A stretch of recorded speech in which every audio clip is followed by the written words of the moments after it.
guest is Lindsay Berschauer. If you haven't watched the previous show we did, she is running for county commissioner, and I'm so happy to have her here. We are very like-minded. She's a conservative, and she has so much experience. I'll let her reintroduce herself. Just lots of experience, and so a lot of ways to fix our county. We have a great county, but there's always more we can do, as you brought up before. So thank you for being here. Thank you. And I'm Lindsay Berschauer. I'm running for county commission for Yamhill County. I've been a small business owner for 7 years now. I just had my 7-year anniversary this January, so that's exciting. And ready to bring that experience to running the county. Yeah, a small business, but you've also been at the Capitol a lot trying to fix things. You want to go over that briefly? Yeah, so I worked in public policy for many years, but in kind of all over the place, from taxation, tax policy, to small business issues. Education has been a passion of mine.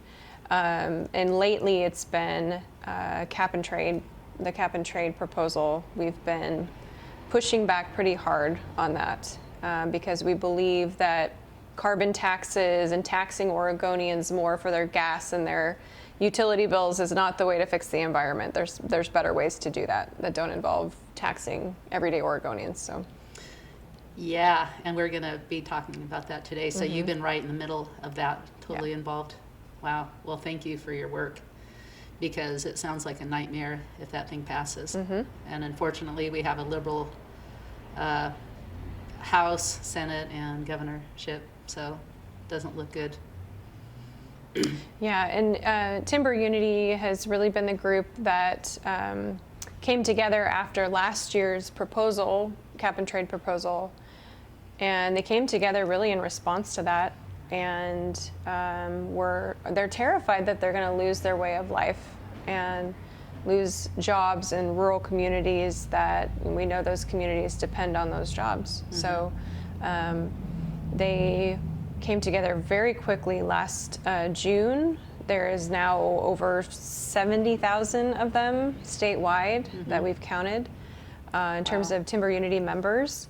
And so they were able to help bolster the Senate Republicans last session for a walkout, and that walkout stopped the bill. We're not sure if that's going to happen again. I think they're hoping it does, or something happens to slow this down. But I think that there's several things that are shameful about this bill, the cap and trade bill. Number one, the short session was never meant to pass this kind of sweeping legislation. It was meant to be a budget fix session where they'd come in and tweak a few things and that was it, and then they go home. It was never meant to do this. So there's a frustration there. There's also a frustration that Oregonians will not get to vote on this. They are removing every opportunity for Oregonians to vote, which is just wrong. Yeah, I talked to Senator Thatcher today, and she created a bill to ask to just simply take it to the voters. So she's hoping for some momentum on that. I hope she gets it. I hope so too. I mean, it just, when something affects your household, your family checkbook so much, it feels like, your family should have the right to vote on that. There was a woman with a sign there at the rally last week that said, if it's a tax I'm paying for, I should have the right to vote on it. I think that's short, sweet, and simple, and she's absolutely correct.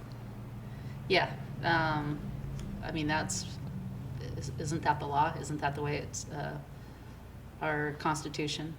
Well, we have we have referendum rights, and our ballot initiative process in this state is very healthy, which is wonderful.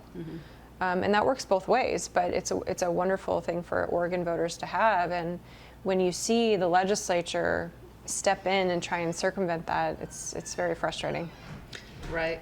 They say Timber Unity, but I have a small business, and from what I understand, now I'm not as involved as you are, of course, but we have some big trucks that we take our product to the airport, and it's my understanding that basically our trucks will be worth nothing because we won't be able to use them. And this is like, maybe, $100,000, I would say, worth of trucks. Is that correct? Because They're a little very older, real. like it's it's over 2012.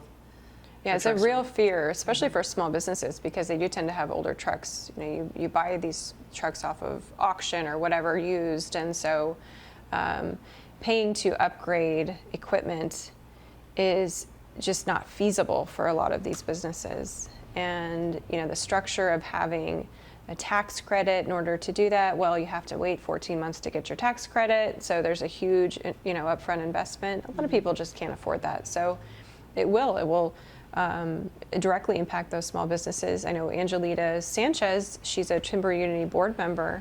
She testified. She's a small business, trucking business, has 2 or 3 trucks, and she's in the same boat. I mean, cap and trade right off the bat will cost her $11,000 more a year, and she won't be able to upgrade her trucks. So it's going to have a very real impact. And the one thing that I have noticed talking to voters in the county is it's from farmers to restaurant owners to, the smallest of our small businesses. They are dealing with the commercial activity tax that just came out, just went into effect at the beginning of this year. It's starting to directly impact them. They can't pass those costs on, and they feel like they're being wedged by that. And now we have cap and trade potentially coming on top of that, and they're just terrified. Well, there was still the minimum wage increase that we're dealing with. Some businesses can't pay $15 an hour, so it's just tax upon tax upon tax, and all that does is frustrate businesses, and they go out of business. We already see, there are people that I see all the time that I meet, through the mushroom industry, which we do, and the restaurants, and they have a dream to have a restaurant, and then they would be able to afford it if it wasn't for all the government regulations and taxes that are put on them. And now we just have one more, and so now their dream goes away. And they might be great chefs, great cooks, great food, but they just can't seem to get ahead. Sure. Yeah. And it's not just businesses, it's everyday Oregonians. It will mean, and the estimates are 22 cents to 72 cents in the first year in terms of a gas tax increase. For utility rates, whether you use natural gas, electric, whatever, it's 7 to 14%. And lately I've heard that 13% is really what they're talking about, increase in utility rates. So these are everyday Oregonians that don't own small businesses that are going to be paying these taxes. So just people that are retired, live at their home, they have to pay 13% more. Absolutely. If you put gas in your car or you heat your home, you're going to be paying more. And the question is why? For what? Right. Yeah. Right? Yeah. Let's talk about that. For what? What are you paying into? You're paying into a carbon credit scheme, essentially. It's a tax scheme where large corporations can buy carbon credits and continue to pollute because they've sort of bought themselves a free pass. They can continue to pollute. Whoever is buying those credits are completely exempt from public scrutiny. So the media cannot find out who they are. The public cannot find out who they are. We don't know how much they're buying for. And on top of that, they're exempt from taxation in that process. So are you talking about big business? Big business, large corporations. And as we saw with the housing bubble, that's exactly what happened, right? You had large companies, large conglomerates coming in, buying up mortgages, and then they sit on them and they inflate the price, and then they sell them at an inflated price, and then all of a sudden we have market, instability. And what we're seeing in California, so we would be buying into the California carbon market, we'd be partnering. And what we're seeing there is that they're not meeting their goals. They had all these lofty goals of, well, we're going to reduce carbon emissions by whatever percent. They're not meeting the goals. Is that why there's so many homeless people? I don't know. I think that's another issue. Is that another issue? Okay. Poor government management, but they're not meeting the goals. And there's been numerous stories on how the government is misusing those funds. They're directing those funds to, pet projects and special interest groups, and so it's a mess. And it's doing absolutely nothing to reduce carbon emissions. Well, yeah. Okay. It's even going to make it worse because when we can't, let's say, make our own timber, and we have to get paper. Where are we going to get paper? Well, maybe China. Maybe we'll get paper from another state. But anyway, now we have China is the biggest violation of carbon emissions. Is that how am I saying that right? On the planet. And so now we're just letting them get worse. Now, I don't care. China can do that if they want to. I don't think there's man-made global warming. I don't think we're doing anything.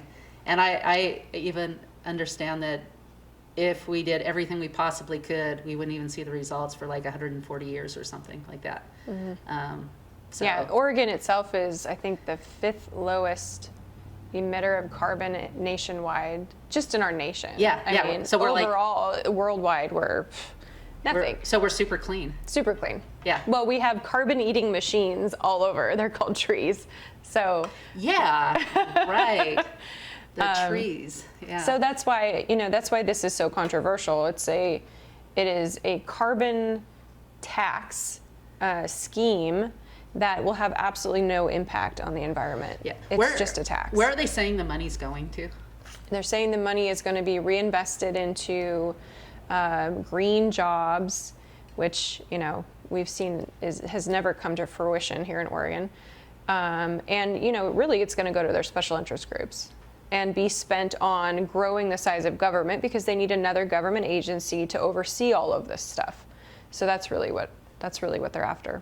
Timber Unity has introduced, so they met with the governor last week. They asked the governor, is this about raising revenue or is it about reducing carbon emissions? If it's about raising revenue, we are going to oppose you 100% of the way. If it's about reducing carbon output, here's some ideas that we have that do not raise a single dime in new taxes. Go plant more trees. Yeah. Reform our procurement process so we're not, buying food and goods from out of state and shipping them in. More trucks on the road. Recycle all of our recyclables. We ship out of state. So let's find a way to handle those in state. And if we're going to ask businesses to retool their trucks and upgrade their trucks, maybe we should give them those tax credits faster, so that they're not waiting 14 months to get them and they're not having to front, incredible amounts of cost to their business. Let's look at something that expedites that so that they can do that faster. So they gave her a 4-point plan. We'll see if she looks at it and listens, but we are adamant that carbon taxes are they're harmful to Oregon families, and they're not going to do anything to solve carbon emissions. Yep, and we like carbon anyway because our trees grow better. It's more green. Yep, that's the cycle that God gave us: oxygen and carbon dioxide. It's a switch, And new trees suck up more carbon than old ones, so let's keep planting. Yeah. If we care about the carbon, yeah. But yeah, we can keep planting. Okay, have you looked into how this connects to the United Nations and Agenda 30? Vaguely. I think most Oregonians are really checkbook voters. I think they're sort of focused on, what's this going to mean for me? Most Oregonians care about the environment. We want to be good stewards of the environment. We we don't want to be excessive. But there's this common sense theme where, I don't think that taxing me more is suddenly going to solve these problems.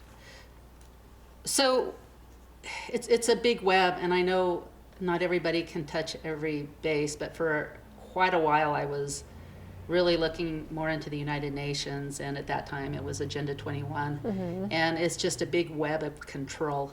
And boy, if the Democrats or Republicans knew how controlled that their grandchildren were going to be years from now, they would take a second look at this. So it's really about a new world order, but not just to create order, but to control the people to everything they do. Smaller houses where we live, what we learn. Boy, propaganda now is bad enough, but wait until that happens. So it's a web that they get regions and counties, and like the city of McMinnville for a while. I don't know where they're at now, but to go along with small little things that seem to make sense to people, especially if you're on the left, and get enough support, from one party at least for that. And what they're really doing is just digging their own grave. So I think that, not everyone understands necessarily Agenda 21 or Agenda 30. I think what I've seen over the past couple years in Oregon is an uprising of people that realize that their personal freedoms are being infringed upon. Whether you see it from the Russian community, the Old Believers in Woodburn, who came here not maybe 1 or 2 generations ago, and were told that they will never be prosecuted for their religious faith again, and have kept their heads down and raised their families and been fantastic Americans. And yet, when the bill came up, 3063 last session, that their children would be forced to be vaccinated to attend public school, they started looking around saying, wait a minute, that seems like a violation of my religious freedom. And to see what's happened in that community just in the past year, there are tens of thousands of them across the state. They are registering to vote now. They are organizing in their churches. They are getting the word out. They're rallying on the Capitol. They are becoming more politically involved. They're running for office. So I think there's a sense, and you see it with Timber Unity, and you're seeing it with some of the other groups as well, but there's a sense that maybe government's gone a little bit too far. And so while I don't think everyone understands kind of that global agenda, they're starting to feel that I'm being controlled more, and I'm not sure I like that. Right. Americans we're hopeful. We love our freedom. We want to have the freedom to pursue whatever we want in our lives. And I just, when you start to feel that, and it's like things as small as the bag ban, I'm hearing a lot about the bag ban. Oh, are you? Okay. Yes. The frustration of, so just little things like that, they're starting to see this pattern, and they're not liking it, so.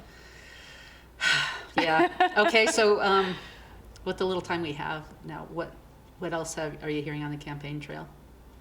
Well, I've been out talking to a lot of folks. I've been trying to attend every event I can. A lot of farmers especially are concerned about cap and trade. That's top of mind because it's coming right on the heels of the commercial activity taxes, which directly impact them as well. So that's definitely a palpable fear in our county.